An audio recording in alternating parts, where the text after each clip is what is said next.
নমস্কাৰ বন্ধু বান্ধৱীসকল, আপোনালোক সকলোকে এই চেনেললৈ স্বাগতম জনাইছোঁ। বন্ধু বান্ধৱীসকল, আজি আমি কথা পাতিম ফেচবুকৰ কিছুমান টিপছ এণ্ড ট্ৰিক্সৰ বিষয়ে।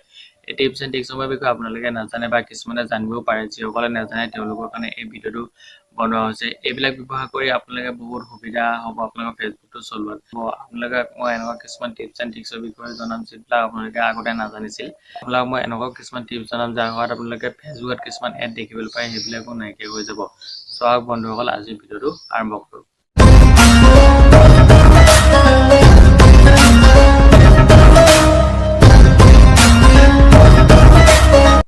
আপোনালোকে জানেনে ফেচবুকত এনেকুৱা এটা অপশ্যন আছে যাৰ সহায়ত আপোনালোকৰ নিজৰ প্ৰফাইলত এটা গান এড কৰিব পাৰে। মানে ধৰি লওক আপোনাৰ যিটো গান পচন্দ হয় সেই গানটোৱে এড কৰিব পাৰে।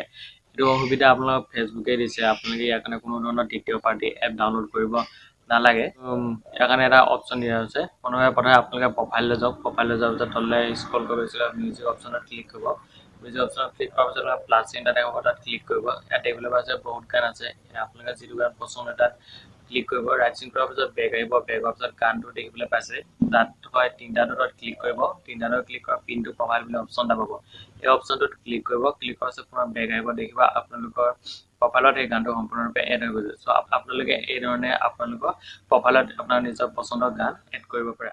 বন্ধু বান্ধৱীসকল, আপোনালোকে জানেনে আপোনালোকে ফেচবুকত 3D ফটো আপলোড কৰিব পাৰে। অৰ্থাৎ আপোনালোকে যিখন ফটো সলনি কৰে, মানে মোবাইলটো যদি লৰচৰ কৰে তেতিয়া ফটোখন ইফালে ইফালে ঘূৰি থাকে। এনেধৰণৰ ফটো আপলোড কৰিব পাৰে আপোনালোকে ফেচবুকত। ইয়াৰ কাৰণে ফেচবুকে নিজে এটা অপশ্যন দিছে যাৰ সহায়ত আপোনালোকে আপোনালোকৰ ফেচবুক নিজৰ প্ৰফাইলত 3D ফটো আপলোড কৰিব পাৰে। বন্ধু বান্ধৱীসকল, আপোনালোকে 3D ফটো আপলোড কৰিবৰ কাৰণে প্ৰথমে আপোনালোকে আপলোডত ক্লিক কৰক। আপলোডত ক্লিক কৰাৰ পিছত তললৈ স্ক্ৰল কৰিব। স্ক্ৰল কৰাৰ 3D ফটো বুলি অপশ্যন এটা পাব, তাত ক্লিক কৰিব।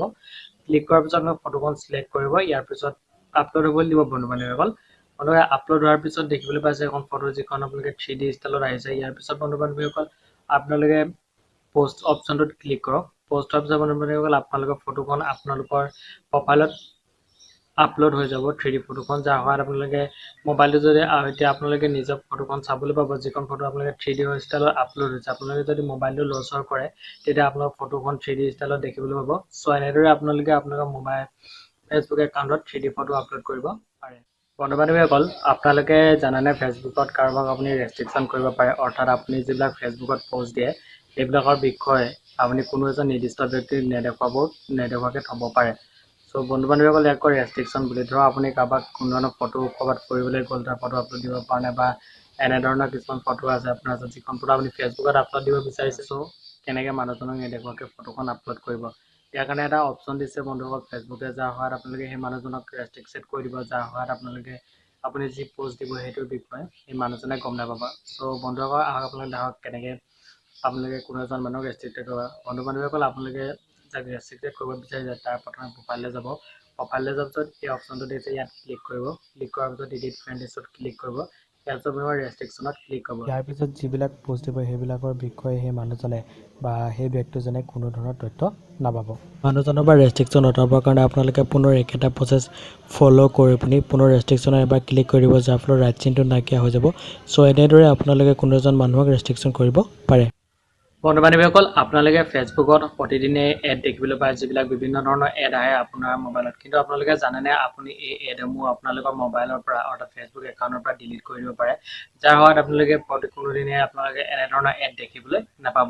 আপোনালোকৰ সকলোবিলাক তথ্য, যিবিলাক তথ্য আপুনি ফেচবুকত চাই বা গুগলত চাই, যিবিলাকৰ তথ্যৰ ওপৰত ভিত্তি কৰি বন্ধু বান্ধৱীসকল আপোনালোকে এই ফেচবুক এডবিলাক দেখিবলৈ পায়। আপোনালোকে এই এডবিলাক দেখুৱাহে আপোনালোকে যিবিলাক একাউণ্টত লগ ইন হৈ থাকে, ধৰক আপুনি বিভিন্ন ধৰণৰ ৱেবছাইটত গৈ বা কোনো এপত গৈ লগ ইন হৈ আছে, যাৰ ৰিলেটেড এপবিলাকে আপোনালোকৰ ফেচবুক একাউণ্টত শ্ব' হয় এডভাৰটাইজ হিচাপে। চ' বন্ধু বান্ধৱীসকল, আপোনালোকে ইয়াক আঁতৰাই দিব পাৰে ফেচবুক একাউণ্টৰ পৰা।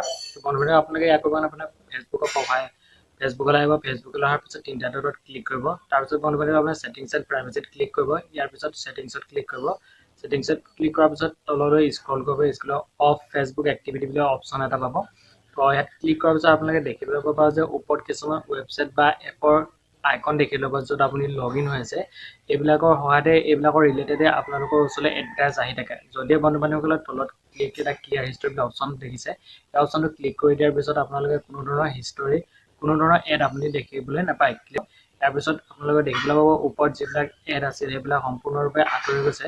এনেকুৱাত আপোনালোকে কোনো ধৰণৰ এড দেখিবলৈ নাপাব ইয়াৰ পিছত সো এনেদৰে আপোনালোকে আপোনালোকৰ ফেচবুক একাউণ্টৰ পৰা কোনো ধৰণৰ এড আঁতৰাব পাৰে বন্ধু বান্ধৱীসকল আপোনালোকে কেতিয়াবা ফেচবুকত এড ফ্ৰেণ্ডৰ সলনি ফলো বুলি অপশ্যন এটা দেখিবলৈ পাইছে নাই যদি দেখি পাইছে তেন্তে আপোনাৰ কাৰণে এইটো মই বুজাই দিছোঁ কেনেকৈ আপোনালোকে ফলো অপশ্যনটো আহিব আপোনালোকে এড ফ্ৰেণ্ডৰ সলনি আপোনাৰ ফ্ৰেণ্ড ৰিকুৱেষ্টৰ সলনি আপোনাক ফলো কৰা বুলি অপশ্যন এটা শ্ব' হ'ব যাৰ সহায়ত আপোনালোকে এড ফ্ৰেণ্ড ৰিকুৱেষ্টটো নাহিব তেতিয়াহ'লে আপোনাক কোনোজনে মানুহে আপোনাক ফলো কৰিব পাৰিব ইয়াৰ কাৰণে বন্ধু বান্ধৱীসকল আপোনালোকে প্ৰথমে আপোনালোকৰ ফেচবুক এপটো অপেন কৰক ইয়াৰ পিছত তিনিটা ডটত ক্লিক কৰিব ক্লিক কৰাৰ পিছত ছেটিংছ এণ্ড প্ৰাইভেচি অপশ্যনটোত ক্লিক কৰিব ইয়াৰ পিছত ছেটিংছলৈ যাব তাৰপিছত তললৈ স্ক্ৰল কৰাৰ পিছত প্ৰাইভেচি ছেটিং বুলি অপশ্যন এটা পাব ক্লিক কৰিব ক্লিক কৰাৰ পিছত হু কেন চেণ্ড ইউ ফ্ৰেণ্ড ৰিকুৱেষ্ট বুলি অপশ্যন এটা পাব তাত এভৰিৱান যদি হৈ আছে আপোনাৰ বন্ধুসকল ফ্ৰেণ্ডছ কৰি দিয়ক ইয়াৰ পিছত বেক হ'ব তাৰপিছত পুনৰ এটা পাব্লিক পোষ্ট বুলি অপশ্যন এটা দেখিবলৈ পাব তাত থকা যিমানবিলাক আছে সকলোবিলাক পাব্লিক কৰি দিব যাৰ সৈতে আপোনালোকে যিবিলাক কোনো ধৰণৰ ফটো যদি আপলোড কৰে তেন্তে সকলোৱে যাতে পাব্লিকে চাবলৈ পায় অৰ্থাৎ আপোনাৰ ফ্ৰেণ্ডছ হৈ নাথাকে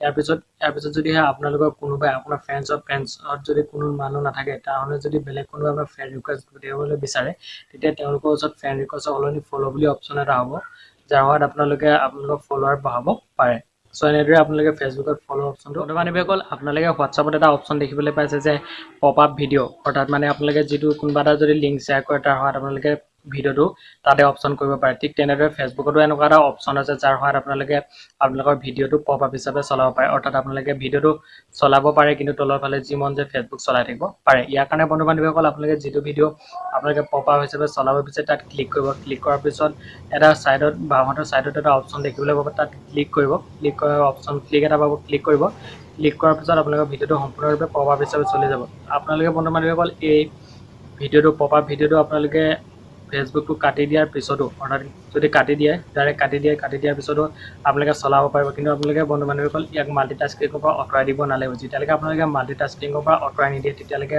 ফেচবুকৰ সেই ভিডিঅ'টো আপোনালোকৰ প্ৰফাইলত চলি থাকিব যদিহে আপোনালোকৰ মোবাইলত পপ আপ অপশ্যনটো শ্ব' হোৱা নাই তেনেহ'লে আপোনালোকে ফেচবুকটো আপডেট কৰক আপডেট কৰাৰ পিছত আপোনালোকে এই অপশ্যনটো দেখিবলৈ এটা অপশ্যন খুব পপুলাৰ হৈ আছে যে ফেচবুক প্ৰফাইল লক যিটোত বহুতে ইয়াক ট্ৰল কৰি আছে আপোনালোকে আপোনাক মই সেইটোৱে জনাম যে আপোনালোকে কেনেকৈ ফেচবুক প্ৰফাইল লক কৰিব পাৰে আপোনালোকে প্ৰথমে আপোনালোকে ফেচবুক একাউণ্টলৈ যাব যোৱাৰ পিছত আপুনি তিনিটা ডটত ক্লিক কৰিব ইয়াৰ পিছত লক প্ৰফাইল বুলি অপশ্যন এটা দেখিবলৈ পাব তাত ক্লিক কৰিব ক্লিক কৰাৰ পিছত আকৌ পুনৰ এবাৰ লক প্ৰফাইল বুলি ক্লিক কৰিব ইয়াৰ পিছত আপোনাৰ একাউণ্টটো লক হৈ যাব বন্ধু বান্ধৱীসকল যিসকলে ট্ৰল কৰি আছে তেওঁলোকে নাজানিব পাৰে যে ফেচবুক একাউণ্টে লক প্ৰফাইল কৰিলে কি সুবিধা হয় বা কি অসুবিধা হয় একচুৱেলি এটা অসুবিধা হয় যে আপোনালোকে যদি যিজনে আপোনাৰ যদি ফ্ৰেণ্ড ৰিকুৱেষ্ট পঠিয়ায় তেতিয়া আপুনি মানুহজনৰ বিষয়ে নাজানে বা তেওঁৰ বিষয়ে চাব নোৱাৰে এইটো এটা অসুবিধা হয় কিন্তু ইয়াৰ লাভ হয় যে আপোনালোকে ইয়াৰ পিছত কোনো ধৰণৰ ফটো বা আপোনাৰ যদি কোনো ধৰণৰ ফটো আছে সেইবিলাক শ্ব' কৰিব নোৱাৰে বা স্ক্ৰীনশ্বটো মাৰিব নোৱাৰে মই নিজে এটা চেষ্টা কৰি চাইছিলোঁ যাৰ আপোনালোকে কোনো ধৰণৰ স্ক্ৰীনশ্বট বা ফটো ছেভ কৰিব নোৱাৰে আপুনি যদি ফেচবুকটো